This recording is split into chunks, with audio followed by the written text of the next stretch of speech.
my end, and because I trust you, I don't have to record the call because you're Brandon. It's me!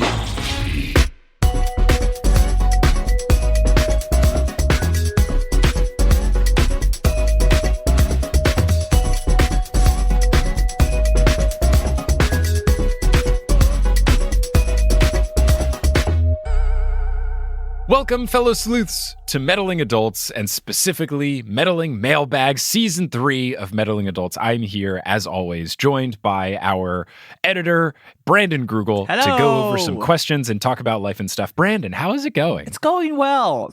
This is the first time I thought about it, but it does sound like we're going to solve mail crimes, like postal fraud. I think that would be very fun. There was one episode of Brooklyn Nine-Nine that was all about mail fraud and stuff, and Kelly went to jury duty once for a mail fraud related crime. And though I don't think I'm supposed to share the details of what happened, I think I can now because the case is over, but just in case. It's probably public record. I think it's public record, but it was a very intense trial surrounding what was going on. That whole McMillions, the whole HBO documentary, which is very, very good, that all came down to the fact that, and the reason that the FBI was able to get involved and then start arresting people is because they used the mail, the USPS, to go about their crime, which made it a federal offense. Mm-hmm. Yeah, you can bring down the mafia with it. We just started this show on HBO that I'm forgetting now, but it's about each episode is one individual like con artist. Oh, and that's how they always get them. It's mail fraud. Okay, I need to watch this because there's one on Netflix called Dirty Money, which I love. It's basically what I think true crime should be replaced by, because basically every episode of Dirty Money is like, here's some rich asshole that did this white collar crime, and then they always get caught. It's the best. It always ends with them getting put in jail. It's so good. Yeah, that's there was a assistant attorney general that was interviewed on this episode, and he was like, "Yeah, I have very little sympathy for white collar crimes." Well, speaking of crimes, this is Meddling Adults, where we kind of talk about crimes and stuff, but we're talking about season 3 of Meddling Adults, which was very fun, and we got some fun guests, and we brought in some new detectives into the fray, and I have put the word out for people to send in questions, and they did, and I didn't look at them. I just passed them along to you for fun, authenticity, anonymity, not coming into this with a preconceived answer purposes. So shall we get into questions? We should, and I took out all of the praise for you, so your ego won't get too big. Hey, Mike, this podcast sucks ass, but I was wondering... Let's start with a question from, let me see, Brandon Grugel. Did you have a favorite episode this season? Favorite mystery? Favorite show? You introduced a new series. Oh, man. Doing the Shelby Woo stuff was very fun. I did enjoy just finding new mysteries to unlock. That was very fun. We also introduced Veronica Mars, which was a good time, but since I didn't really watch it, it was someone who watched it ahead and gave me some awesome recaps. Thank you so much to Mandy for making that happen. But I really enjoyed going through the Shelby Woo stuff, especially because I remember that show existing, but I couldn't tell you a single detail aside from general premise. I didn't even remember that Pat Morita, aka Mr. Miyagi, was in the show. Yeah. When I started researching, I was like, oh, right, that was a whole thing. So it was fun to do that again. As far as a favorite episode, it's hard. It's like choosing between my children. I really enjoyed all of them. I think I will say this, and this shouldn't hurt anyone's feelings, is doing the one with Mike and Ian from How to Do Everything had to have been my favorite, because I tried to keep my cool as much as I could in the recording, which Brandon listened in on. But How to Do Everything is, I think, my favorite podcast ever. Same. And it is just a perfect podcast. I cannot recommend it enough, even though the show isn't making new episodes anymore. It's just a perfectly executed podcast that was so ahead of its time. If that show came out 2 years later, it would be Serial, WTF, Joe Rogan Experience. Like, it would be the number 1 podcast of all time. It's perfect. Yeah. I'm so thankful that you told me about it, Brandon. Yeah, I think it was like a project they were probably just doing on their off time, because I think they were, at least one of them, but both of them I think were working on Wait, Don't Tell Me. Yeah, they're both producers, and I think they still are of Wait, Don't Tell Me. One of them is. I think one of them is not anymore. Okay. But I think Ian might have left. Maybe Mike still does it. Yeah. But yeah, it's a perfect podcast. Go listen to it. Yeah. To come full circle with it, you suggested it to me when I first pitched what became Modern Muckraker to Multitude. When I first told you the idea of it, you said, this kind of sounds like this podcast. Have you ever heard of it? And then I listened to it and I was like, oh, wow. And they just, the way they do interviews is iconic. There's so many good episodes. I have two. I always habitually delete downloaded episodes off my phone of podcasts, but I always keep 2 episodes of How to Do Everything saved in stock just in case. For a rainy day. Or if you're somewhere and I'm like, oh no, I forgot to download an episode before leaving. I always have these 2 episodes and I will pull them up because one's called burritos. It's something about a closed burrito. Mobsters, burritos, and goodbyes, and we don't want to startle you. Those are the 2 that I have permanently downloaded on my phone, just in case. They are also, since they're shorter episodes, they're 20 megabytes and 11 megabytes, so it's not really taking up a whole lot of room on the show.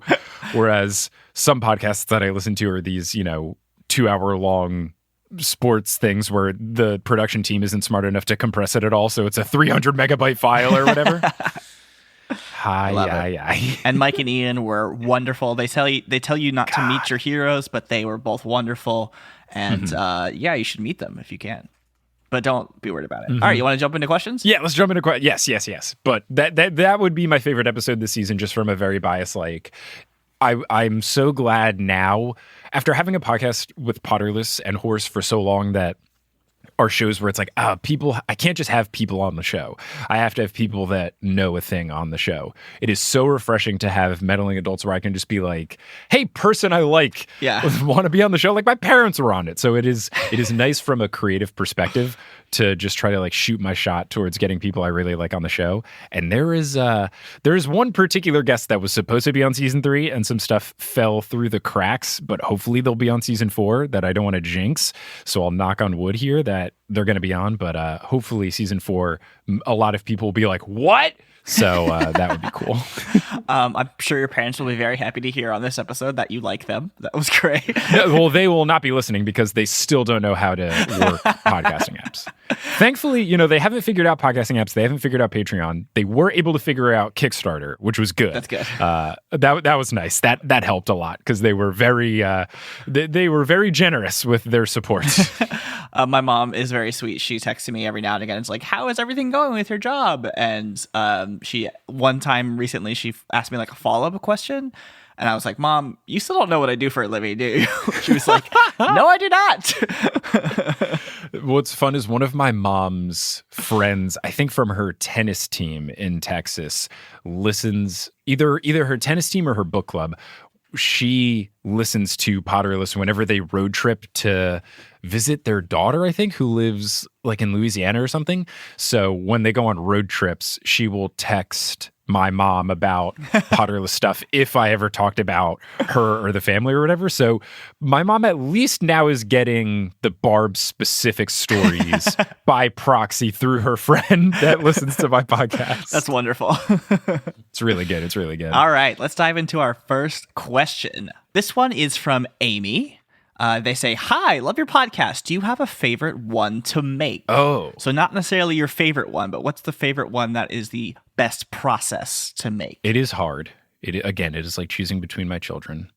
I genuinely enjoy recording all of them, but there's something about doing Meddling Adults that is just so silly and so wholesome that comes through in the episodes, especially when some of the guests that I get on the show are higher profile people. Like I had Jason Concepcion on, who I've tried to have on podcasts for years, and stuff has always just kind of fallen through. And I'm always very nervous when I have big name people on the show, but everyone just seems to have a really fun time doing it.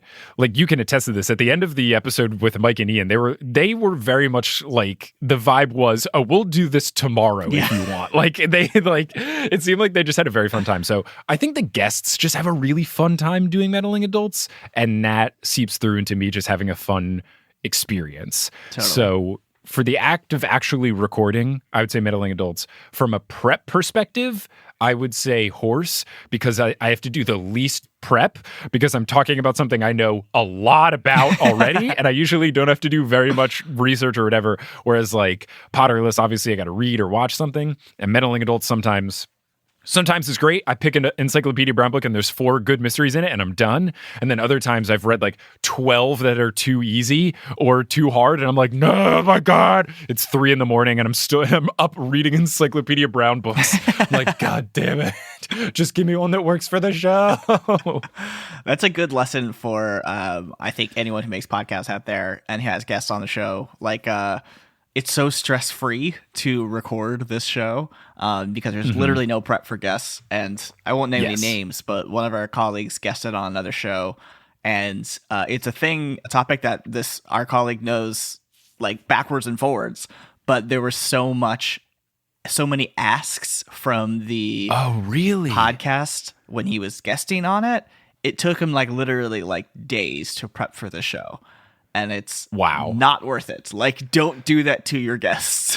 Yes. I have talked about doing this with Multitude, but I really do think now that I have a little bit more free time, I'm going to actually do it, of make a best practices for guest practices of just like being nice to your guests. Because especially recently when I put out the feelers of, hey, I want to guest on a bunch of shows to get the word out about Modern Muckraker. Thankfully, I think for all of these in this instance, everyone did a really good job of this. So not to put any of these people on blast, but in the past, there have been times where people have made like my job as a guest hard, kind of like the thing you just described. And you really should make things easy for a guest. Like if you're doing something, I don't know, like don't make a guest watch a full movie unless, I mean, you could. That's not too bad if they know what they're getting into. Unless it's like fun, right? Like unless they agree to something they want to do, like with Sequoia on her podcast. But that's something that you agree upon in advance and it's fun to do. Yeah, that's what's nice about Meddling Adults is I just tell people, like, all you have to do is pick a charity. That's all you have to do. Right. And please record your own audio. Like, that's it. And that makes it nice. So, yeah. So, I think we move on to the next question, which is a fun one. Okay. No choosing between your babies. Good. Who's your favorite parent? This is from Rachel. They say, "Hi, Mike. Thanks so much for creating an awesome podcast. As someone who moved to Florida a couple years ago, I appreciate the Florida digs immensely." Good. Okay, good. I guess since they moved to Florida, it is like when I first moved to Texas and I was like, grumble, grumble, Texas sucks. Yep. My question is, and they have 2 of them. First one, which is your favorite Daphne comeback from a Scooby-Doo episode? Ooh, they're good. I really enjoyed from this season when she told the Mad Mike Fury road, when she told him to go torque something. I thought that was great. Especially because his response was just, ugh! But yeah, go torque something is really solid. But there was also the baseball one where someone like, the whole thing is that they think that she's just a ditzy girl and then she knows actually stuff about the sport. I think that was a good one. I don't remember exactly what the line is, but someone's like, you don't know anything. And then she spews off a specific thing about the team. I thought that was really, really solid too for what's new Scooby-Doo does with Daphne, which is like, she's not the damsel in distress anymore. Yeah. She is the damsel that is putting people in distress with sick comebacks. That's wonderful. All right. Question 2 from Rachel. And this is a hard one. Which band rocks more, Smash Mouth or Simple Plan? Oh, Simple Plan. I mean, like we love Smash Mouth. We love All Star. We love Walking on the Sun. Not really any other songs of note from them. And they don't really slap. Whereas you cannot, I think it is physically impossible for you to not like vibe out to the What's New Scooby-Doo theme song, as well as, and this became a heated debate in the Multitude Slack of when you think of Simple Plan, what song do you think of? Because for me, it was I'd Do Anything. Like that is the number one song, no question. But then everybody else brought a different thing to the table. Like Schneider had a different one. Eric Silver had a different answer. So I think Simple Plan is very solid. Their harmonies are so good. Yeah, they are pretty tight. Like, they're tight. It is funny that them and these other bands were like, oh yeah, punk music, we're the badasses. And then like the claim to fame or like a very key part of the genre was like really nice harmony. Oh yeah, we're so like emo grungy, but also like perfectly in pitch. I brought that up in the Slack because when I was editing, you mentioned I'd Do Anything. And while I know the song now because I remembered it after I looked it up on YouTube, at the time I was like, I don't know if I could name more than one Simple Plan song, but I could definitely name at least 2 Smash Mouth songs. But yeah, I wasn't Simple Plan boy, I guess. I wasn't either. I wish one of my bigger regrets in my growing up phase is that I was too concerned with like popularity clicks and all that kind of stuff. And there was music I liked, but I was afraid to like get into it too deeply because then it would make me in a different group. So I skewed away from some of the punkier, gothier stuff because I was not into Hot Topic and all that kind of stuff. And I was afraid that I would get that association. But like, I'm so mad that I was so late to come around on bands like Paramore, which sixth grade Mike was like, oh, it's a punk band and they have a girl singer. Like, I can't like this band. I hate that I used to think about that because now like, I listen to Still Into You, I think once a day. Yeah, it's a great track. It's the bass line for that is so good. They don't like. There's a lot of those bands from that era that don't hold up. Paramore does, and if you haven't listened to Hayley Williams' recent stuff, anyone out there and or Mike, go listen to it. It's great. I will have to. Yeah, and also I know they're good people. Like they don't even play Misery Business, which is such a good song. They don't play that when they perform live anymore because it's about woman hating and like women being competitive towards men and all that kind of stuff. I appreciate that. I wish they would just like change the lyrics or something, like make it a positivity song or something and just keep everything else the same. Yeah. Because gosh, that song slaps. But yeah, I think there are not many regrets that I have in regards to my wedding, but Kelly and I didn't realize how much we loved Still Into You until like 2 months after, and that is a shame, is that we didn't put it on the wedding playlist. And Julia would have gone wild. All right, third question. Another little bit of a general one, trying to get you to pick some of your favorites here. This one's from Rivka, she, her. Hi, Mike. My name's Rivka, and I'm a huge fan of the podcast, and I'm so freaking excited for Modern Muckraker. Me too. Yeah. Anyways, my question is, what's your favorite part of researching mysteries? And what's your favorite part of recording with guests competing against each other? I know that she meant against each other, but her phone autocorrected it to Agassi. Like Andre Agassi, the tennis player. I'll have to get him and Pete Sampras on the pod. See if they still have a rivalry. As far as preparing the mysteries, the most fun is when I try to guess it, especially because I usually am wrong. I do get very invested in trying to guess who is guilty. I find it very fun, especially when it's Encyclopedia Brown, because I feel like, especially after doing a lot of them, it's right in my wheelhouse now where I should be able to get them right. So I get them right a lot more frequently than I used to because I know the signs. I know the formula to look at. So I think that's my favorite part, is like actually trying to figure it out myself. From recording with the guests, I think when they get invested, which usually happens after revealing who got it right and wrong after the first mystery. It's like that meme where people are playing video games sitting back and then the guy sits up. Like it's that meme, because you'll hear people be like, oh yeah, mysteries, blah, blah, blah. And then if their opponent gets it right and they don't, they're like, okay, now I know what's going on. And like they start taking better notes. They sit more upright in their chair. Seeing people get invested as well is so fun. And that's why I try as hard as I can to get people that have some sort of connection to each other, whether they're co-hosts or they're in a relationship or whatever, because anything where people will take it more seriously than it warrants makes it so fun. Definitely. Super duper fun. Because someone doesn't always get the Misery Loves Company bonus point. We don't quite know your accuracy ratio of correct guesses. Do you have a general idea of how many you get right? I would say it's probably like 50%. The thing with, basically, if you're listening and I don't say a Misery Loves Company bonus point, it means I got it right. So if I don't say it, I nailed it. But with Scooby-Doo, I always just guess the first person. Right. So sometimes that does help, but other times it puts me at a handicap because I will be watching and halfway through the episode, I will guess who it is, but I've already guessed that it's the first person. So, I have to stick to my guns there. So yeah, I haven't kept exact stats. That would be a very fun thing that I hope at some point, say the show explodes into super fandom, because we get a good amount of listens. But if we get to the point where people make a wiki and all that kind of stuff. I would love if someone crunched the numbers of like number of points given, best performing guests, number of bonus points given. We should do a tournament of champions. I'm very, very highly considering that for a season 5, which is exactly what they did in Taskmaster. Season 5 was all winners. So I think we could make something happen, a champion of champions. And yeah, maybe we pick the people who won by the most or scored the most points, whatever.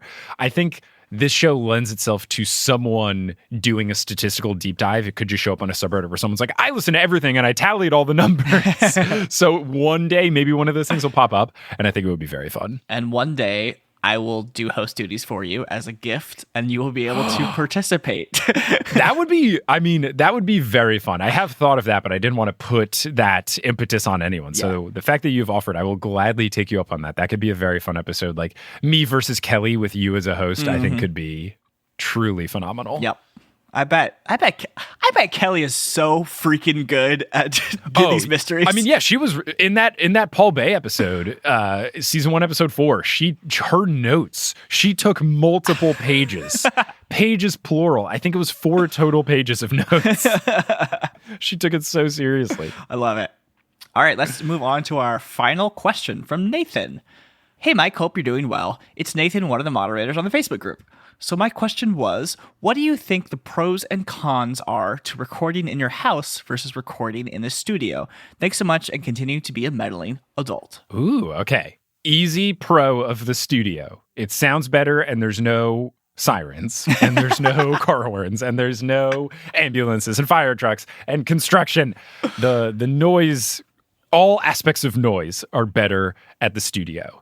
It is also nicer because then I can use the studio computer to RX it rather than say like, hey, Brandon, could you please RX these files for me?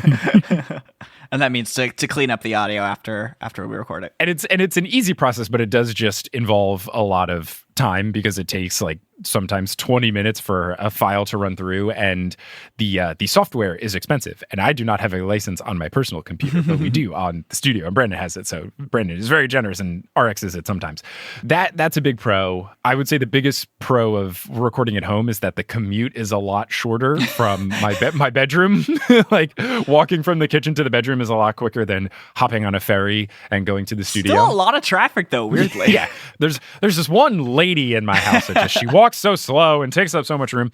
So that would be the plus there. Another con of recording at home, I've said this on a couple different of my podcasts and stuff, but my home rig picks up AM radio frequencies sometimes. Cannot explain it, and I've tried to buy new interfaces and new XLR cables, and nothing fixes it. No matter what I do, sometimes my system at home broadcasts AM radio frequencies, and then it's background in the track, so you'll just hear a faint like, how great is our God. And yes, it is a Christian rock station that it broadcasts. So I guess like there's some AM radio tower near my apartment. I don't know what it is, because I'll take the same equipment, and when I recorded when I was home in Texas for a few months during quarantine, I got nothing. So I think it is specifically based on the location of my bedroom, and that always sucks, because the only way to fix it is just to move stuff around, just like move the things in different layouts. So it'll just plant all of that. And then I just have to stop recording and listen back and then see if it's making noise. And that's super fun. And definitely a cool experience. I wonder, you should look up on Google Maps if you are next to a transmitter. Yeah, I'll have to, maybe next time it's really loud, I'll try to hear what, WSUCK it is, and then I'll see if they're really close to me. But yeah, it is not fun, not ideal when you're a podcaster. So yeah, very few cons at the studio aside from that I have to go to the studio. That's really about it. The only con for the studio for me is that I don't get to hear your exasperation when you do have sirens. That's true. It gives Brandon less content for cold opens. Because gosh, I love those cold opens. They're very fun. It is such a fun surprise to see what Brandon has elected as the cold open, because there's many silly a thing that will happen, and it's always fun to see what you've chosen. From my perspective, I think because you are so practiced at this point, like you recording at home, your room doesn't sound that much different. There's a little bit more reverb, obviously, and the sirens, but recording at home for guests who don't have experience doing that, woofa doofa. Yeah. Guests can get really not just really your guest echoey. specifically, everyone's guest, but every podcast, everyone. Yeah, people just like record in the echoiest room of their house.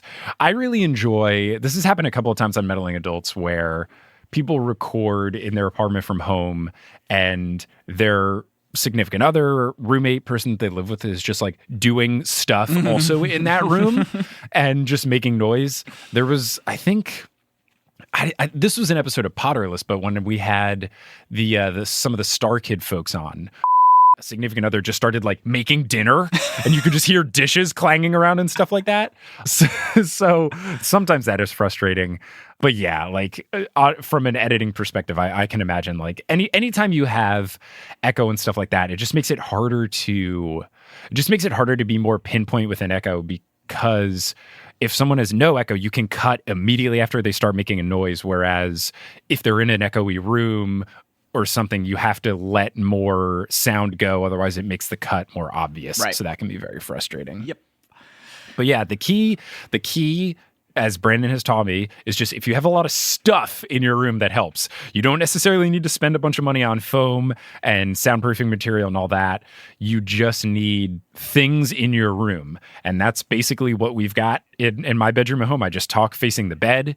Our headboard used to be made out of soundproofing material, but then we had a mold issue, so we had to get rid of it. And now we have a new headboard that still kind of absorbs the noise. But yeah, I just got a bunch of stuff in my room. Yeah. And that just knocks out all of the sound, which is nice. Yeah. That works for podcast recording, but for home musicians, don't do that. It doesn't absorb bass frequencies. It only absorbs high frequencies. So, finally, let's go to Nathan's postscript. And I want to talk about this with you. Ooh. Nathan says, I'm so glad to hear that Modern Muckraker reached its funding goal. Hope to hear it soon. So, Mike, tell me about Modern Muckraker. What's going on? Ho, ho, ho. Yeah, I mean, we are recording this on April 23rd, a Friday. I think I'm going to post this on the next Wednesday, April 28th. So if you're listening to this at any time before 10:58 a.m. Eastern time on Thursday, April 29th, that means the Kickstarter is still live. I've talked about it in the ad reads on the show and a bunch of other places, but Modern Muckraker is a podcast that we're launching a Kickstarter for. We have been funded, so it is going to happen, but now it's just a question of what stretch goals do we hit. And it's a podcast where I'm going to be playing a character who is fully convinced that he is completing the world's most important investigative journalism. But in reality, we're going to be answering much sillier questions, such as when should Spider-Man take the subway instead of web swinging? So it will sound like you're listening to a podcast like Serial that is very intense and scrutinous and thorough, but the questions at their core are absurd. But me as the host is fully in belief that he is doing the world a favor by getting to the bottom of it. Mm-hmm. So I will be serving as the host. Brandon will be serving as our sound designer and editor, which is very exciting. And yeah, if we hit different stretch goals, we can do more stuff. Like currently the plan is to release it in late 2021. Our first stretch goal at 35K is to move it up, so it'll be in the fall. That'll be fun. It's currently planning to be a 4-episode season, but one of the next stretch goals is to make it a 5-episode season, so lots of fun possibilities there. If you want to support, you can go to bit.ly/modernmuckraker, and if you're listening to this after the fact and you just want to learn more about the show, our website is modernmuck.com. That also has links to the Kickstarter and stuff, but we'll also be putting information about the show as we release it, like as we add more people to the team. Yeah, I'm so excited. We did a proof of concept audio piece a while back now. Mm-hmm. And just like the tone and style of it is so fun. And I'm excited to see what writers you get to work with on different episodes and who we get to help produce it and all those kind of things. I'm very excited to build that team. Yeah, it's going to be really fun. And I have enjoyed that of as I continue in my making new podcasts in my podcasting career, they just become like more and more me as it goes on. And like, if you ever wanted me personified in a podcast, Modern Muckraker is it, because it's taking my science brain and my nerd brain and then putting it under a veil of like, acting more, jokingly being serious about something that doesn't necessarily warrant that level of scrutiny, and I think it's going to be very fun. And yeah, like going from the concept to when you put together the sound design stuff for it to take it from script to making it sound like one of these podcasts, like the fucking marimbas that you added, the little xylophones in the background to make it sound like an official scripted, New York Times podcast or whatever. Oh, it's so funny. And I am very excited to make it exist. So if anyone has enjoyed the joy that has come from me doing Meddling Adults, it's only going to be that much more in Modern Muckraker, because it's just going to be me truly in my element. And I would assume from a sound design perspective too, because with Join the Party, like you are very intent on making it sound exactly like the settings. And though that is fun, like I'm sure that can be pretty hard to like be doing a serious job. So for you to be able to take like your serious skills to something where like you just have to make it sound it's funny by sounding good. Like, it's got to be a blast on your end, I hope. Oh, I get to essentially satirize NPR and New York Times by doing this podcast, and that's my life goal. Yeah, I'm really excited. I'm glad you said that. It just sparked me of one of my favorite jokes when I did improv comedy with Comedy Sports in Seattle. It's a short form improv comedy thing. So like think Whose Line Is It Anyway? But it was all sports branded. So it's like Whose Line if the points mattered, teams would go head to head. And one of the games we would play is a game called Radio, where everyone would stand up on the stage. And then the host, who's a referee, would have a flashlight. And then you would go one person to the other, and then they would just be different radio stations. And every time the flashlight moved, it was like you were turning the knob. And for the most part, what people would do is they would sing, and then you'd have to like improvise, sing a song. And every time the flashlight went back onto you, you had to be a new song or whatever. So someone's like, you're the country music station, or you're the whatever. So I would always do the joke of I would pick NPR, A, because I can't sing, and then B, because it's a funny joke where as everyone else's music, and then I would be last and I'd be like, I will be the NPR station. And then I would always just have such a blast because like the flashlight would go on me and I'd be like, broccoli was first grown by Stephen Broccoli. And getting to make fun of that kind of stuff is a hoot. So yeah, you getting to satirize it, it's going to be very, very fun. It's going to be a blast. I'm excited. Thank you to everyone who's donated. And thank you to everyone who sent in questions for this mailbag. Yes. And thank you, Brandon, for helping make this happen, asking the questions and chatting with me. This was a fun little time. And for everyone wondering when is season 4 going to come out, the answer right now is I don't know, because there's a lot of things up in the air in terms of we don't even know when the release date for Modern Muckraker is, since that is stretch goal dependent. Also, I don't know how much work that's going to be, but I will say that the break between seasons 3 and 4 is going to be a little longer just because I have more on my plate and I would like to sleep and breathe. Coward. It's probably going to be a little bit longer, but I would imagine sometime in like late summer, early fallish of 2021 is the plan, but that'll just depend on how work goes down for Modern Muckraker and some of the other shows, but it's going to be good. We have some guests that are already in line that I'm very excited about trying to get on the pod. So it's going to be a really fun time working on getting a lot of new mysteries into the play. Lots of people have given suggestions for new mystery series. So I'm really going to try to ramp that up. So though the break will be a little bit longer, I promise that it will be worth it. And it'll be another wonderful season of Meddling Adults. And if anyone has direct access to the Obamas, that will be a really fun episode. So if you could get Barack and Michelle on there, let's hit that up. Maybe I'll get the Renegades on. Yeah, get Barack and Bruce, and I'll teach Barack Obama how to talk into a microphone and not, live with that out here. Where it's just out here, this is how I talk when I do podcasts. It's me, Barack Obama. Can you imagine being that engineer, though, and being like, Mr. Barack, could you, Mr. President, can you get closer to your microphone a little bit? Could you please just get closer to the microphone? Please, Mr. Barack Obama, please get closer to the microphone. Please. And then he has you killed with his CIA connections. Gosh, yeah. And then Bruce, it's like, Bruce, you don't have to hold it. You're not on stage. Why are you playing guitar? Bruce, stop.